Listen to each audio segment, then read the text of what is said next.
Kasih karunia Tuhan Yesus Kristus, damai sejahtera Allah Bapa, dan persekutuan Roh Kudus menyertai saudara. Amin. Firman Tuhan menyapa kehidupan kita pada hari ini, tertulis dalam Lukas 6 ayat yang ke-36.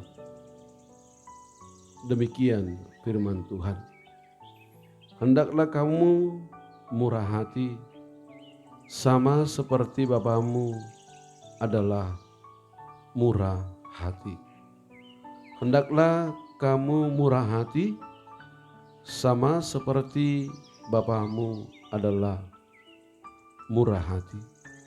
Dalam bahasa Batak dikatakan, gabe para siro hamahamu, songon amamuna para sirohai.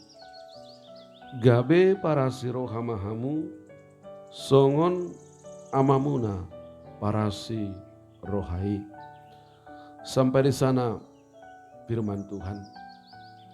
Saudara, hendaklah bukanlah sebuah permintaan atau harapan atau sebuah pilihan untuk ya atau tidak, tetapi sebuah kata perintah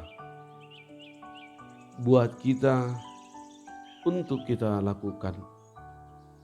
Tuhan Yesus memerintahkan kita dengan jelas supaya kita memiliki sifat murah hati.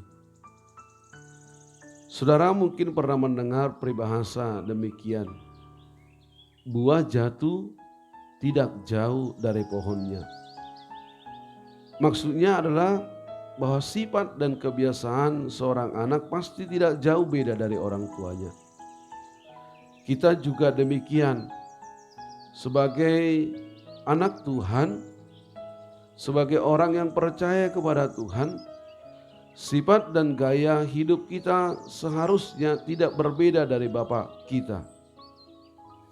Jika Bapa kita murah hati, maka kita pun seharusnya memiliki sifat murah hati. Tuhan sudah memberikan segala-galanya bagi kita.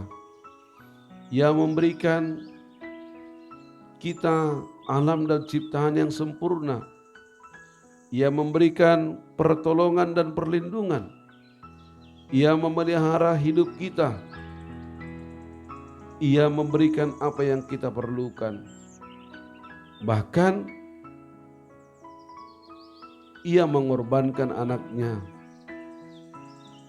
untuk keselamatan kita. Bapak Ibu, berkat Tuhan bagi orang yang bermurah hati.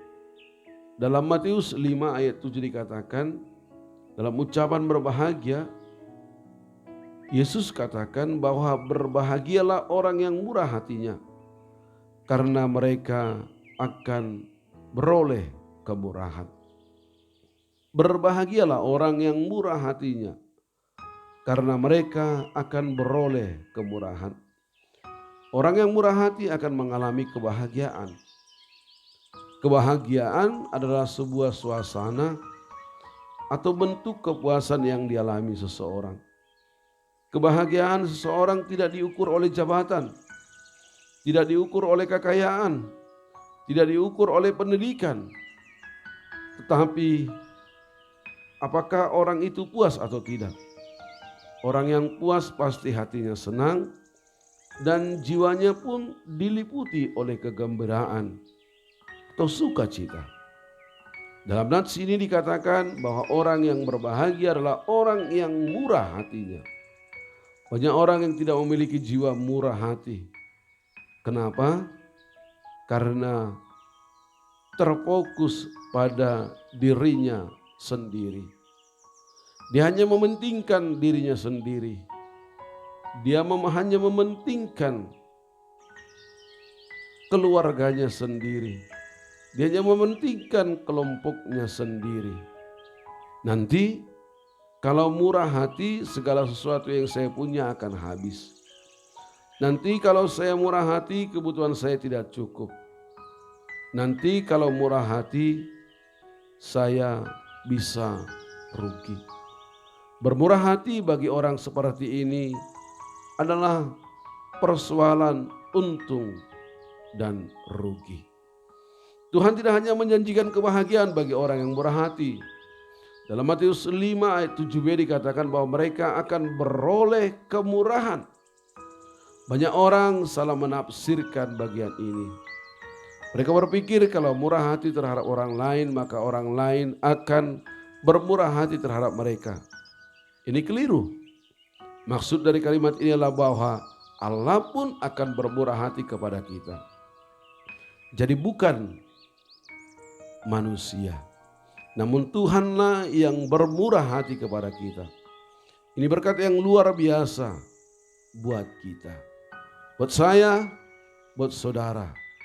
Kalau kita bermurah hati, maka kita akan mendapatkan kemurahan hati Allah. Bagi saya, kemurahan hati manusia itu adalah sesuatu yang baik kita dapatkan. Tetapi kemurahan hati Allah jauh lebih besar. Ingat, kemurahan hati manusia itu adalah sesuatu yang baik kita dapatkan.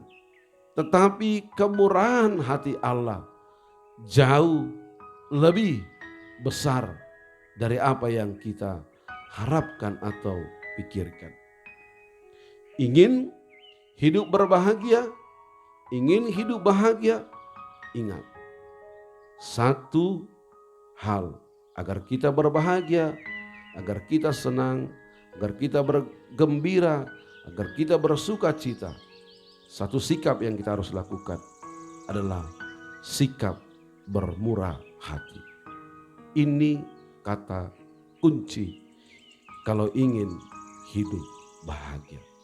Sikap bermurah hati bisa memicu perubahan di area otak yang bisa membuat kita, saya, Anda, saudara lebih bahagia daripada orang yang berperilaku egois atau mementingkan diri sendiri. Kita tidak perlu mengorbankan diri untuk merasa lebih bahagia. Kita tidak perlu mengorbankan diri untuk merasa lebih bahagia. Hanya sedikit lebih bermurah hati akan cukup. Tuhan ingin kita memiliki kasih. Tuhan ingin kita memiliki sifat simpati. Tuhan ingin kita memiliki sifat yang berempati, yang bermurah hati. Hidup kita pasti berbahagia. Jika kita benar-benar ingin menjadi murah hati, maka kita harus memberi hanya karena ingin memberi, bukan karena ada motif tersembunyi atau menginginkan balasan. Kita harus memberi hanya karena ingin memberi, karena menemukan sesuatu yang kita yakini, dan karena ingin berbuat baik dalam dunia. Jika Anda memberi untuk membuat orang lain terkesan atau untuk mengambil hati orang lain, maka kita, saudara, tidak benar-benar bermurah hati. Bermurah hatilah dari hati, seperti kepada Tuhan, bukan kepada manusia. Itu yang dikatakan oleh Paulus dalam Kolose 3 ayat 23. Apapun juga yang kamu perbuat, perbuatlah dengan segenap hatimu, seperti untuk Tuhan dan bukan untuk manusia.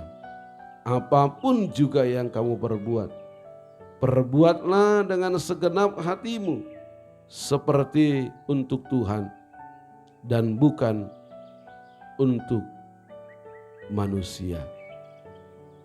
Selamat bermurah hati. ingat, hidupmu pasti berbahagia.